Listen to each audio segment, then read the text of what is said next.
وداعيا إلى الله بإذنه وسراجا وقمرا منيرا فقد قال الله تعالى في كلامه المجيد وفي فرقانه الحميد أعوذ بالله من الشيطان الرجيم بسم الله الرحمن الرحيم تكاد تميز من الغيظ كلما ألقي فيها فوج سألهم خزنتها ألم يأتكم نذير صدق الله مولانا العظيم وقال تعالى في شان حبيبه إن الله وملائكته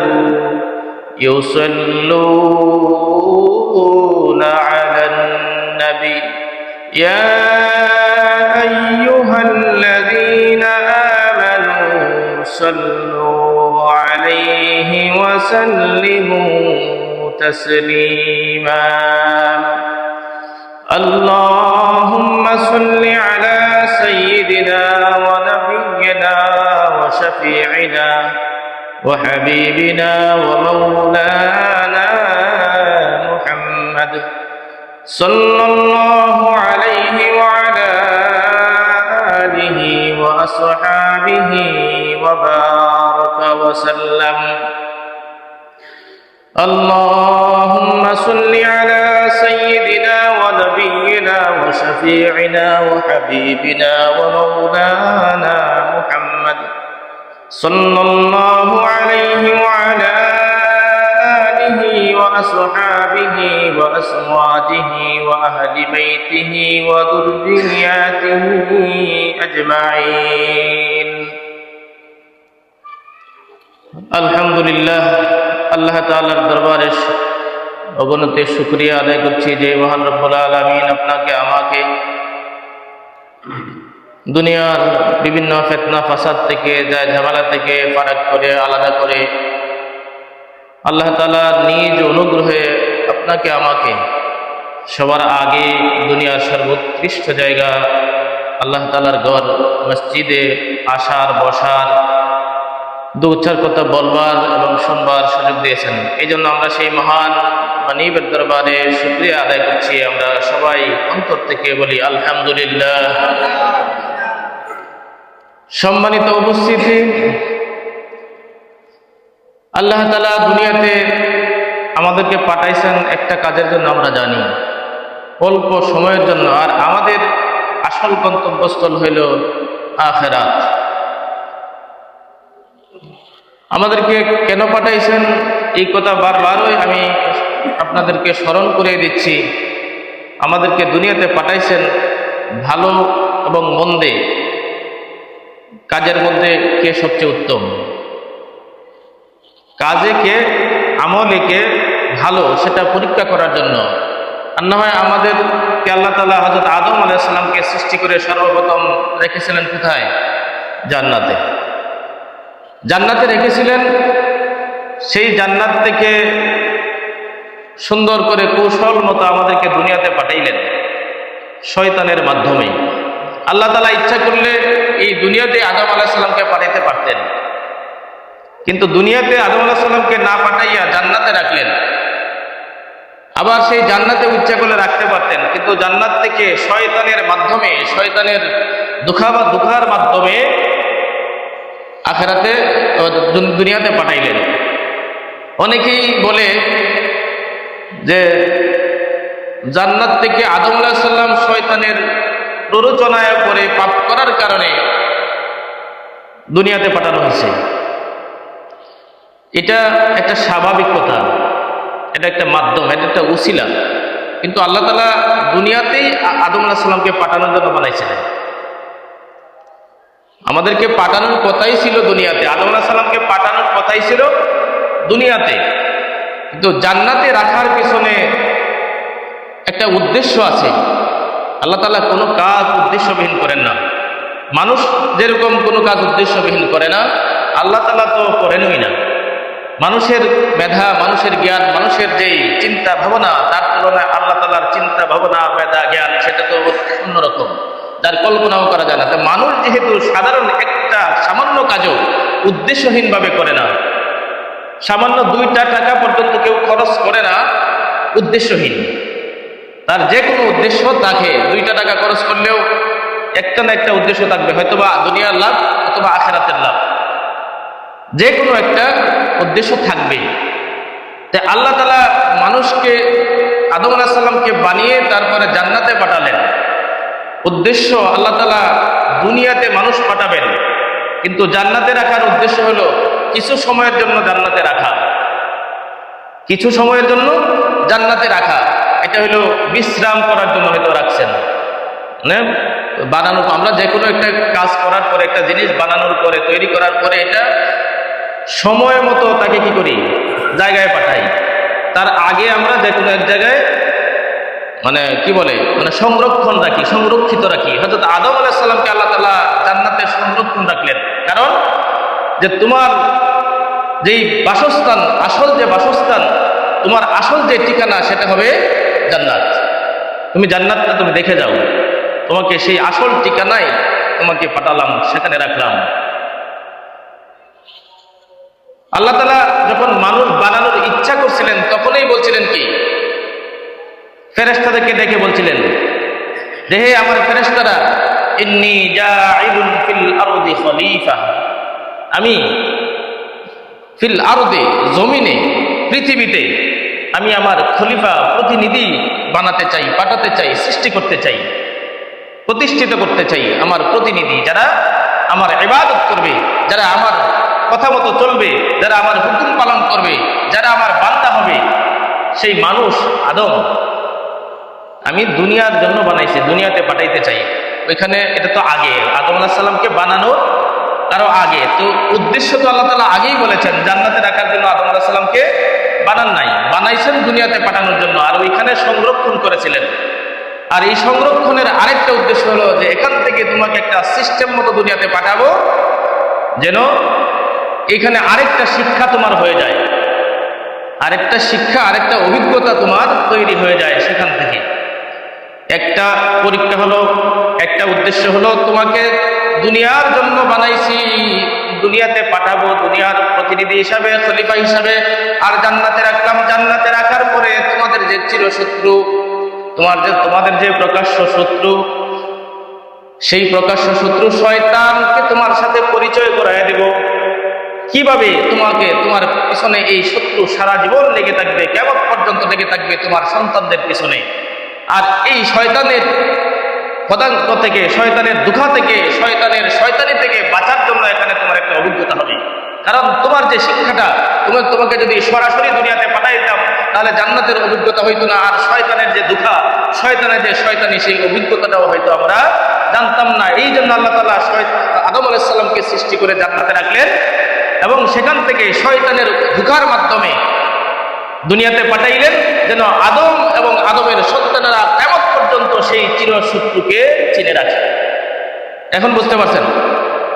যেন আমরা আদম এবং আদম আলাইহিস সালামের যত সন্তান আছে, কিয়ামত পর্যন্ত যত মানুষ দুনিয়াতে আসবে, সবাই যেন সেই আদি শত্রু, অরিজিনাল শত্রু, প্রকাশ্য শত্রু শয়তানকে চিনে রাখে।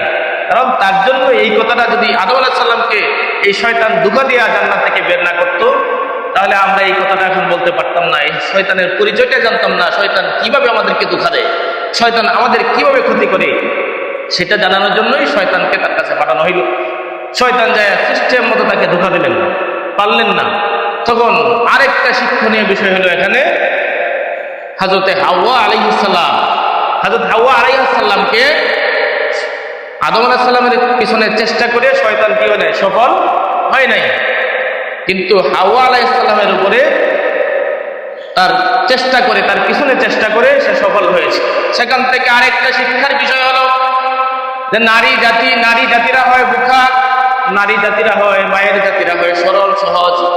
তাদের মাধ্যমে শয়তান তাদেরকে হাতিয়ার বানায়, আর তাদের মাধ্যমে দুনিয়াতে বিভিন্ন ফিতনা ফাসাদ সৃষ্টি করবে। স্ত্রীর কথা শুনবে স্বামী, স্ত্রীর কথা শুনবে, অর্থাৎ মহিলাদের কথা শুনবে সন্তান সন্ততি, পাড়া প্রতিবেশী। এই মহিলা, এই নারীরা সবসময় পুরুষের পাশে থাকবে, আর তাদের মাধ্যমে শয়তান জান্নাতে যেরকম ভাবে ধোঁকাবাজি করেছিল, তাকে বুঝায়া সুজায়া সুন্দরভাবে সরল মনে যেরকম ধোঁকা খাওয়াইছিল, কিয়ামত পর্যন্ত নারীদের পিছনে শয়তান বেশি করে থাকবে।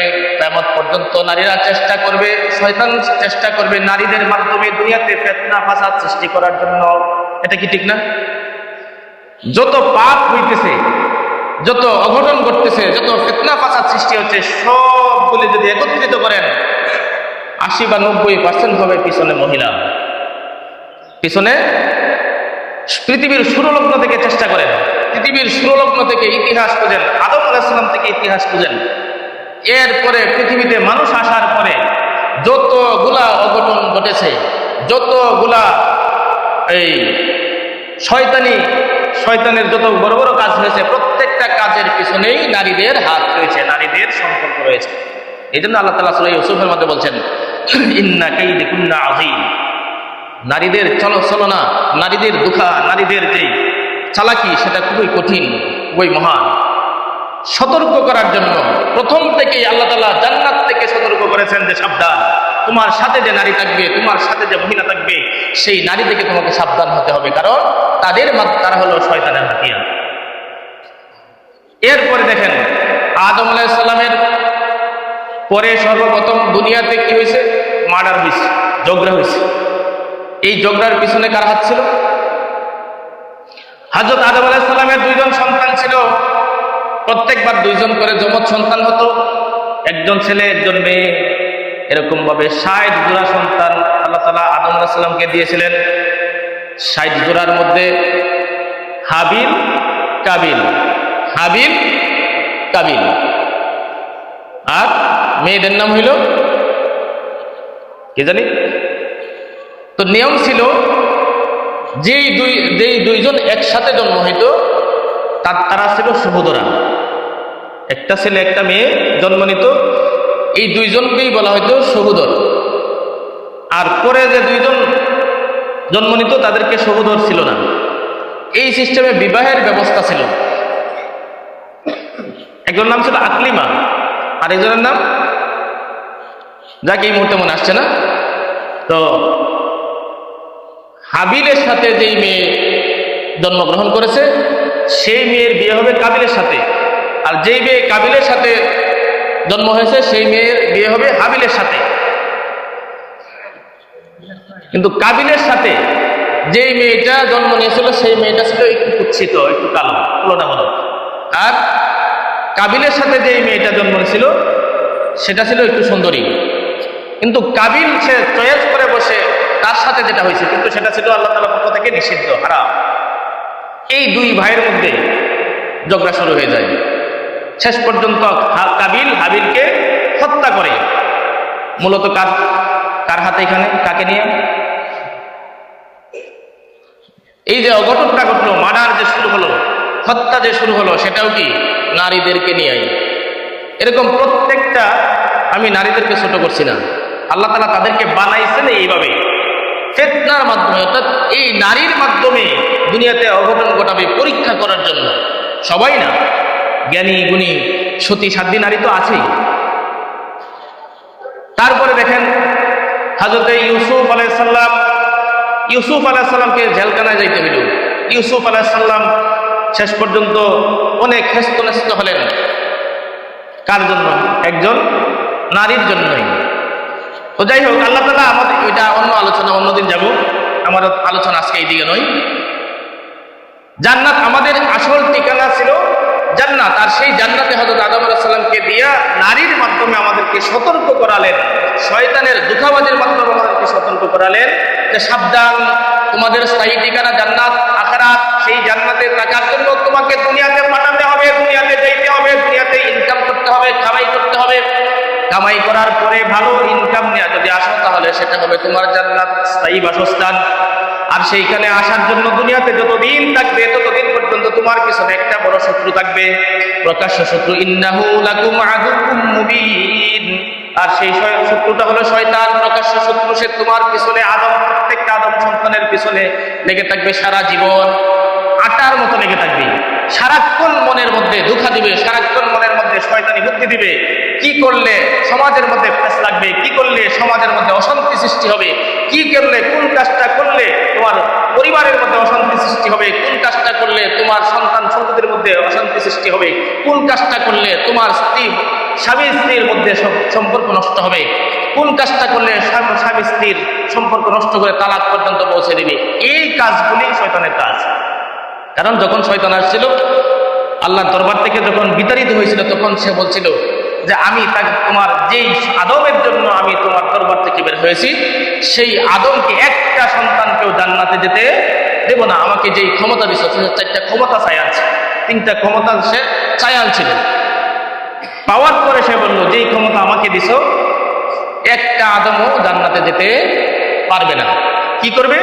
আমি ডান দিক থেকে আক্রমণ করব, বাম দিক থেকে আক্রমণ করব, সামনের দিক থেকে আক্রমণ করব, পিছনের দিক থেকে আক্রমণ করব। আল্লাহ তাআলা বললেন, তুমি চতুর্দিক থেকে আক্রমণ করবে, কিন্তু আমি আল্লাহ তাআলার রহমত আমার বান্দাকে উপর থেকে দেখে রাখবে। যত চেষ্টাই করো যে আমার খাঁটি বান্দা, আমার মুখলেস বান্দা, যার অন্তরে আমার ভয় থাকবে, তাকে তুমি কিছুই করতে পারবে না, সে জান্নাতে যাবে। তো জান্নাত থেকে আনার মাধ্যম হলো, কারণ হলো, জান্নাতে যাওয়ার কারণ কি? শত্রুর সাথে পরিচয় করানো, এবং নারীদের যে সরলতা, নারীদের যে সহজে ধোঁকা দিতে পারে শয়তান, সেটার মাধ্যমে আমাদেরকে পরিচয় করানো এবং সেখানে সংরক্ষিত রাখা। লাস্টে আমাদের আসল যে জায়গা, আসল বলতে আমাদের যে উদ্দেশ্যে দুনিয়াতে পাঠাইছেন, দুনিয়াতে বিচরণ করা, দুনিয়াটাকে আবাদ করা, আদম আলাইহিস সালামের আদমের মাধ্যমে আদম সন্তানদের দিয়ে আবাদ করানোর উদ্দেশ্যে আল্লাহ তাআলা আমাদেরকে দুনিয়াতে পাঠাইছেন। এরপরে দেখা হইল যে কে কাজে উত্তম। সবাই যদি জান্নাতে থাকতো তাহলে তার জাহান্নামের মর্যাদা বুঝতো না। কিন্তু আমি আল্লাহ তাআলা তোমাকে পাঠাইছি, দুনিয়াতে যাইবা, দুনিয়াতে যাওয়ার পরে কাজ করবা, কাজ করার পরে দেখবো কে ভালো কাজ করো, কে খারাপ কাজ করো। তারপর তোমার আসল স্থান, আসল যে বাসস্থান, সেটা নির্ধারণ হবে। যদি তুমি সেখানের উপযুক্ত হয়ে আসতে পারো তাহলে ওই স্থানেই যাবে, আর যদি খারাপ কাজ করে আসো তাহলে তোমাকে এই জাহান্নামে যেতে হবে। তো আমাদের সিস্টেম একটাই, দুনিয়াতে ভালো কাজের মাধ্যমে জান্নাতে যেতে হবে, খারাপ কাজের মাধ্যমে জাহান্নামে যেতে হবে। এখন কে কোনটাতে যাবেন সেটা সিদ্ধান্ত আপনার। কারণ বিবেক আল্লাহ তাআলা আমাদেরকে দিয়েছেন, শুধু মানুষ এবং জিন জাতিকে দিয়েছেন বিবেক, জ্ঞান, বুদ্ধি, যার মাধ্যমে সে ভালো মন্দ বিচার বিশ্লেষণ করতে পারে, কোনটা ভালো কোনটা মন্দ সেটা পার্থক্য সৃষ্টি করতে পারে। আর সেটা আমাদেরকে দেখানোর জন্য লক্ষ লক্ষ, যুগে যুগে লক্ষ লক্ষ নবী রাসূল আমাদেরকে দিয়েছেন, সাথে দিয়েছেন কিতাব। সেই কিতাবের আলোকে নবী রাসূলদের দেখানো পথে আমাদেরকে চলতে হবে। যদি চলতে পারি তাহলে জান্নাত, আর যদি না চলি, যদি বিরোধিতা করি, তার কোরআন হাদিস এবং নবী রাসূলদের অথবা ইসলামের সাথে আমার যদি কোনো সাংঘর্ষিকতা থাকে, আমার যদি হিংসা থাকে, আমার যদি রাগ থাকে, ক্ষোভ থাকে, তাহলে আমার যেতে হবে কোথায়? জাহান্নামে। তো বলছিলাম, মানুষ মৃত্যুর পরে দলে দলে মানুষদেরকে হাঁকায় জাহান্নামের দিকে নেওয়া হবে। এই আলোচনা গত জুমায় করেছিলাম। ওয়াসিকাল্লাযীনা কাফারু ইলা জাহান্নামা যুমারা হাত্তা ইযা জাউহা ওয়া ফুতিহাত আবওয়াবুহা ওয়া ক্বালা লাহুম খাযানাতুহা আলাম ইয়াতিকুম রাসূলুম মিনকুম ইয়াতলুনা আলাইকুম আয়াতি রাব্বিকুম ওয়া ইউনযিরুনাকুম লিকাআ ইয়াউমিকুম হাযা ক্বালু বালা ওয়ালাকিন হাক্কাত কালিমাতুল আযাবি আলাল কাফিরিন। যখন জাহান্নামীদেরকে দলে দলে হাঁকায়া রাখালের মতো পিছন দিক থেকে ঠেলে ঠেলে ধাক্কায় ধাক্কায় হাঁকায়া হাঁকায়া দলে দলে নিয়ে যাওয়া হবে কোথায়? জাহান্নামের দিকে। জাহান্নামের দরজায় যখন যাবে তখন তাদেরকে জাহান্নামের লোকেরা জিজ্ঞাসা করবে, আলাম ইয়াতিকুম রাসূলুম মিনকুম ইয়াতলুনা আলাইকুম আয়াতি রাব্বিকুম, তোমাদের কাছে কি দুনিয়াতে কোনো সতর্ককারী যায় নাই? নবী রাসূলরা যায় নাই? তোমাদেরকে কি এই জাহান্নাম সম্পর্কে আগে বলে নাই? জাহান্নামের যে ভয়াবহতা আছে, জাহান্নামের যে শাস্তি আছে, সেই শাস্তির কথা কি দুনিয়াতে তোমাদেরকে শোনায় নাই? তারা বলবে ক্বালু বালা ওয়ালাকিন হাক্কাত কালিমাতুল আযাবি আলাল কাফিরিন। তারা বলবে হ্যাঁ, অবশ্যই আমাদেরকে শুনাইছিল, কিন্তু আমরা এমন ছিলাম, আমাদের অন্তরটা এমন ছিল, এরকম দুঃখবাজির মাধ্যমে পড়ে গিয়েছিলাম দুনিয়াতে, যে ওই তাদের কথাগুলি আমরা দুনিয়াতে বিশ্বাস করি নাই, তাদের কথা আমরা শুনি নাই। তাদেরকে মনে করতাম তারা ধর্ম ব্যবসায়ী, তাদেরকে মনে করতাম যে আমাদেরকে কৌশলে তারা ব্যবহার করতে চায়। বিভিন্ন ধরনের চিন্তা আমাদের মাথায় আসতো। যতই বোঝাইতো আমরা ততই কি করতাম? মনে করতাম যে না, সেটা হয়তো তারা একটা ব্যবসা বাণিজ্য শুরু করেছে। এখনো তো বলে আলেম ওলামারা, ইসলামের কথা যারা বলে তাদেরকে বলা হয় ধর্ম ব্যবসায়ী, টুপিওয়ালা, দাড়িওয়ালা, জঙ্গি, মৌলবাদী, বিভিন্নভাবে গালি দেয়। সেই গালি কারা দেয়? ওই যে যারা জাহান্নামে যারা, সেদিন তারা বলবে যে আমরা তাদেরকে গালি দিতাম, তাদেরকে আমরা পছন্দ করতাম না। তারপরে যখন জাহান্নামের কাছে নিয়ে যাওয়া হবে, আল্লাহ তাআলা বলছেন কুল্লামা উলকিয়া ফিহা ফাওজুন সালাহুম খাজানাতুহা, তাদেরকে প্রত্যেকবার বর্ষনা করা হবে। জাহান্নামের যে রক্ষীরা আছে, জাহান্নামের যে রক্ষী আছে, ফেরেশতারা আছে, তারা যত জায়গায় যাবে প্রত্যেকবার তাদেরকে জিজ্ঞাসা করবে। আবার যখন তাদেরকে জাহান্নামের মধ্যে নিক্ষেপ করা হবে, তার আগে জাহান্নামটা এত ভয়ঙ্কর হবে, জাহান্নাম যখন কায়েম হয়ে যাবে, জাহান্নামকে যখন ফেরেশতারা আরো তাপ দিবে, আরো যখন পাওয়ার বাড়াবে, আর জাহান্নাম রাগে গুসায় ফেটে পড়বে। তাকাদু তামাইয়াজু মিনাল গায়জ, জাহান্নাম ফেটে পড়বে, রাগে খুবই ফেটে পড়বে। পিছন দিক থেকে জাহান্নামকে হাজার হাজার লক্ষ লক্ষ, এমন কথিত আছে 70,000 ফেরেশতা জাহান্নামকে শিকল লাগায় তারপরে ধরে রাখবে। গরুর লড়াই হয় না, ষাঁড়ের লড়াই, ষাঁড়ের লড়াই যেরকম ভাবে হয়, আর দুইটা ষাঁড় যখন মাঠে নামানো হয়, দুই দিক থেকে দুইটা ষাঁড়কে যেরকম ভাবে 4-5 জনের টান দিয়া ধরে রাখে, ষাঁড় যেইগুলি রাগী ষাঁড়, এই রাগী ষাঁড়গুলি তার প্রতিপক্ষকে আক্রমণ করার জন্য যেরকম ভাবে দৌড়াইয়া যায়, যেরকম পাগল হয়ে যায়, বাঘের মতো গর্জন করে, ঠিক সেই রকম ভাবে জাহান্নাম সেদিন পাগল হয়ে যাবে জাহান্নামীদেরকে ক্রাশ করার জন্য, জাহান্নামীদেরকে ধরে নেওয়ার জন্য। তখন জাহান্নাম টকবক করতে থাকবে, আর ফেরেশতারা পিছন দিক দিয়ে শিকল দিয়ে ধরে রাখবে। আবার যখন জাহান্নামীদেরকে কুল্লামা উলকিয়া ফিহা ফাওজুন সালাহুম খাজানাতুহা, যখন জাহান্নামীদেরকে উল্টো করে নিক্ষেপ করা হবে। কিভাবে নিক্ষেপ করা হবে? জাহান্নামীদেরকে সামনের চুল থাকবে লম্বা, সামনের চুলে ধরে, কপালের যে চুল আছে, কপালের চুলের মধ্যে ধরে তারপরে উল্টো করে এরকম পাক্কা দিয়ে ফেলা হবে। এবং প্রত্যেকটা জাহান্নামী যখন জাহান্নামে পড়ে যাবে, নিক্ষিপ্ত হবে, তখন জাহান্নামের রাগ, গুসা, ক্ষোভ আরো কমে যাবে। যতক্ষণ না যাবে ততক্ষণ বাড়তে থাকবে, আর যখন ফেলানো হবে তখন তার রাগ কমে যাবে, কিন্তু পাওয়ার বেড়ে যাবে। কুল্লামা উলকিয়া ফিহা ফাওজুন সালাহুম খাজানাতুহা আলাম ইয়াতিকুম নাযীর, ওইখানে উদাহরণীরা জাহান্নামের রক্ষীরা বলবে আলাম ইয়াতিকুম নাযীর, তোমাদের কাছে কি ভীতি প্রদর্শনকারী যায় নাই? তোমাদের কাছে কি সতর্ককারী যায় নাই? তোমাদের কাছে কি কোরআন হাদিসের আলো যায় নাই?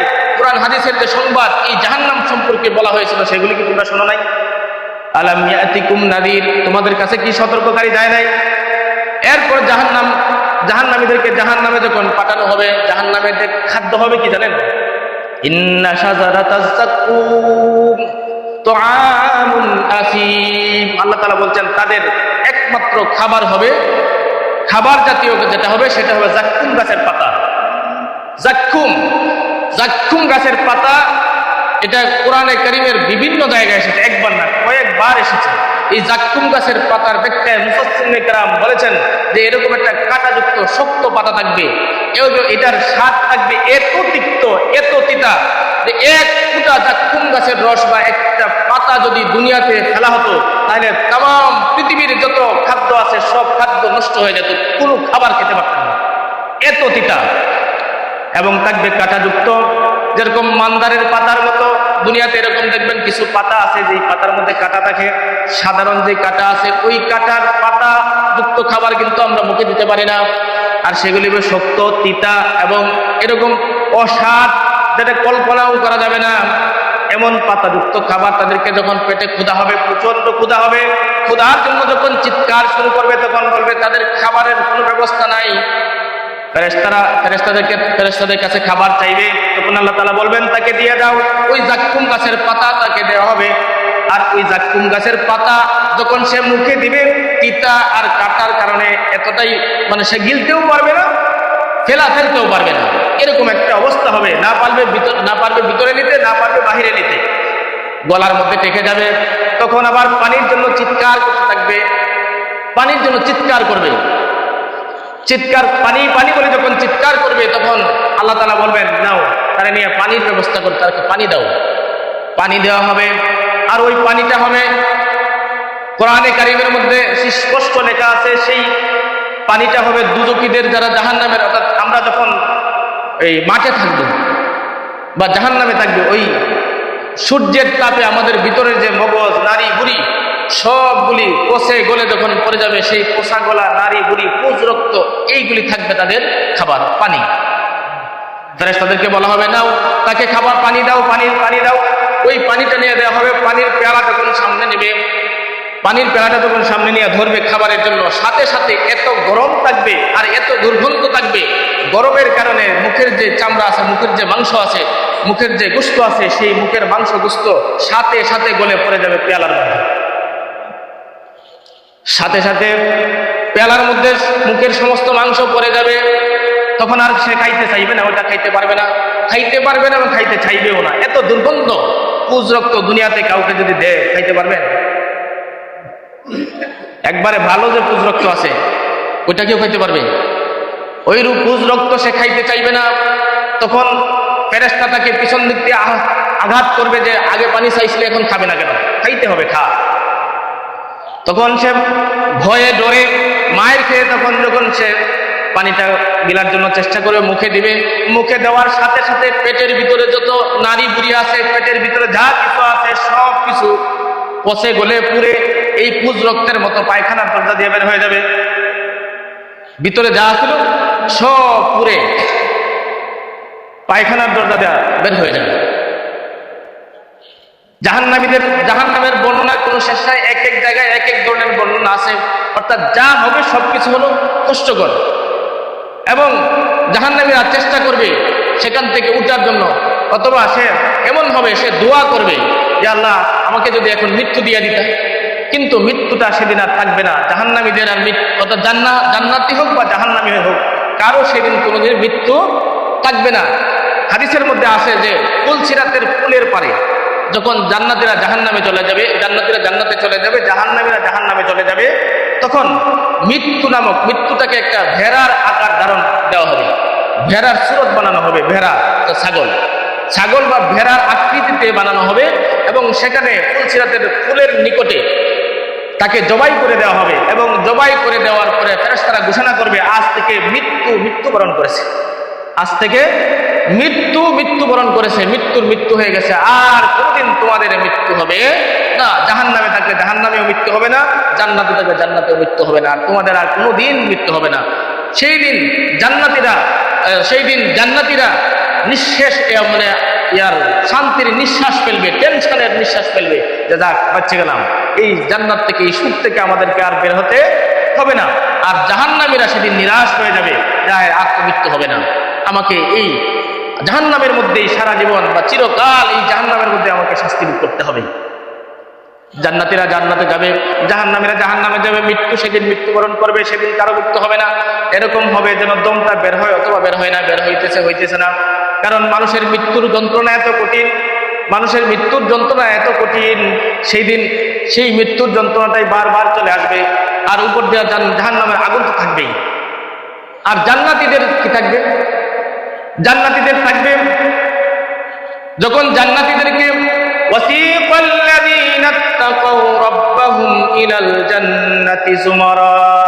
আল্লাহ তাআলা বলেন, যখন জান্নাতীদেরকে দলে দলে হাঁকায়া হাঁকায়া পিছন দিক থেকে হাঁকায়া হাঁকায়া দৌড়ায়া জান্নাতের দিকে নিয়ে যাওয়া হবে। ওয়াসিকাল্লাযীনা তাকাউ রাব্বাহুম ইলাল জান্নাতি যুমারা, কাদেরকে জান্নাতের দিকে নিয়ে যাওয়া হবে? ওয়াসিকাল্লাযীনা তাকাউ রাব্বাহুম, যারা আল্লাহ তাআলাকে দুনিয়াতে ভয় করেছে, যারা আল্লাহ তাআলাকে দুনিয়াতে ভয় করেছে, যারা আল্লাহ তাআলাকে দুনিয়াতে আল্লাহ তাআলার হুকুম পালন করেছে, যারা দুনিয়াতে কাজ করার সময় আল্লাহ তাআলার হুকুম মেনে কাজ করেছে, তাদেরই তো আল্লাহ তাআলার ভয়। যে আল্লাহ তাআলাকে ভয় করে সে হারাম কাজ করে না।